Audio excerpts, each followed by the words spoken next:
So, as I'm sure most of you are familiar with, the first two screens in our application are survey pages.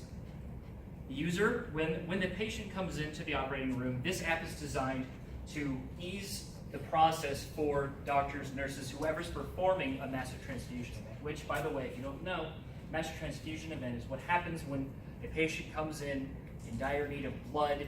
If they meet these criteria, if there's a penetrating mechanism, if their heart rate's too high, if they're losing a lot of blood and they need a rapid amount of blood to be transfused into their body, what will happen is the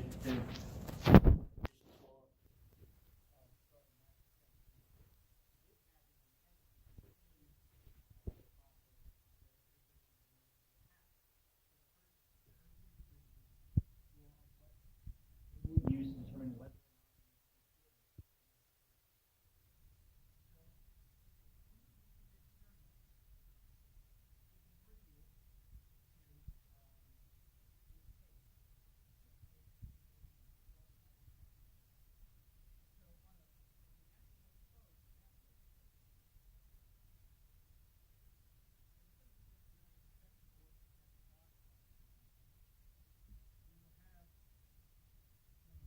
this.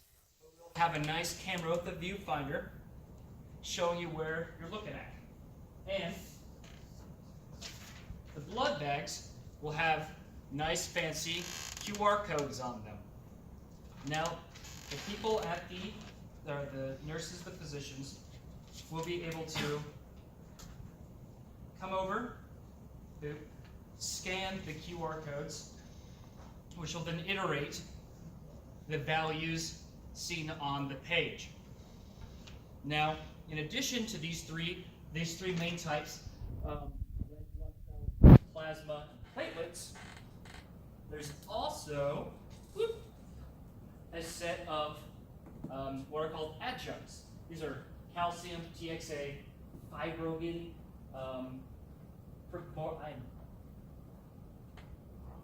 prothrombin, and factor 7. These are just other various things you would get delivered to a patient that are one of the main three blood components. Okay, now let's say you've given some random amount of blood to the user and you've decided, cool, he's had enough blood. You come to this page, the graph page, and this will show you over time when different blood types were delivered. Red for red blood cells, yellow for plasma, and purple for platelets. And it will show you exactly, show you when you delivered them and at what rate. And then, come here, push this nifty Save to File button, and now you can go into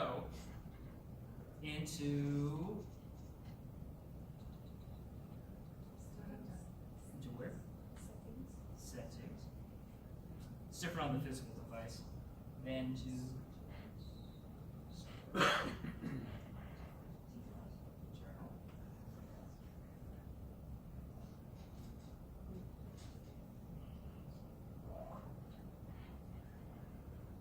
boom.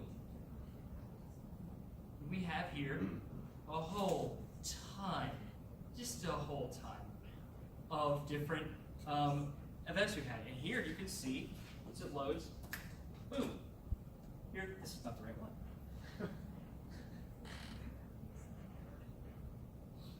Oh. What? There we go. Then you see, now, boom.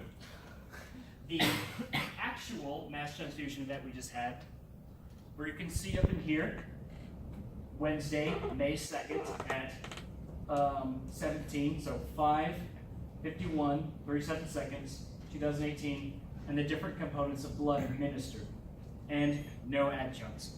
We can go back to the app, transfusion, boom, and then give some adjuncts, boom, boom, boom, boom, boom, boom, boom, back. Now save. Back again. Now we can reload this same file. 71. And boom. Now we have all these adjuncts. So for the same session, it will keep saving over the file over and over again until you're satisfied and you're done. We hope this will allow for people performing these mass transfusion events to be able to much more easily keep track of what has been administered and when, and for them to be able to go back in time and look and see, hey, for this patient, we had this specific way we administered the blood. We can go look. They can go look back again and say, hey, how successful is this? How many organs did that person lose? You know, did they still have all their bones? Yes, that was probably a good one. And you can see, and you can look at it, and you can get data, and you can learn more about how this process works. Hopefully, theoretically. So that's the main gist of our app, of how it functions and how we hope it will help medical professionals save lives in the future. Yes? Correct me if I was wrong. During the beginning of the semester, wasn't there text you saying, give this person plasma or give this person platelets? Is that still there? Yes. Adjuncts are hiding. Sorry. Okay. As you can see. Randomly, okay. Sorry about that. It's a pretty important feature. Yeah. The app will help the people at the ER determine in what order to give the parts of blood. Now, the ratio people want to keep is 1 to 1 to 1. So right now we can see we've got too much plasma, we've got too much platelets, we need to give more red blood cells. Give more red blood cells, boom, give more red blood cells, because red blood cells lymphocytes. And then give more plasma, then give more platelets, oh, that's too much. Yeah. Give more platelets, and give red blood cells, and so on and so forth. And it will always help guide the nurses and the physicians through the mass transfusion. Adjuncts don't count though. Oops. Any other questions? Yes. How do you associate patients with your data? How to associate patients with the data? Well, in a perfect world, that's a good question.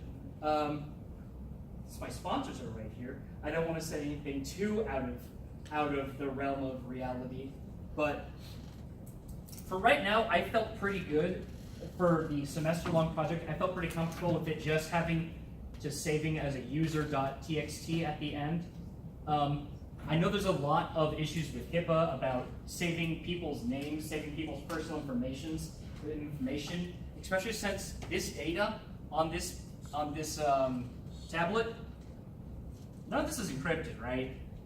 Like, if the nurse or the physician just leaves their tablet in the middle of the ER and then leaves, and then someone, for some reason, goes into an ER and steals a tablet laying there instead of anything else, I don't know, I'm not a criminal. They could just literally plug in this tablet to their computer and be like, oh, cool, look at all this personal identifiable information these dudes have.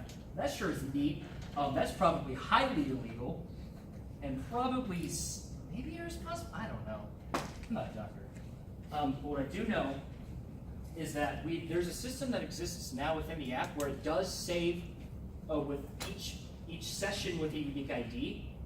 And it's very easy for the doctor to go in afterwards and take that text file and save it. And so if someone wanted to, they could save it and then change the name, or later down the road in development of the app, because this app doesn't die here in this class. It can continue on further in real life.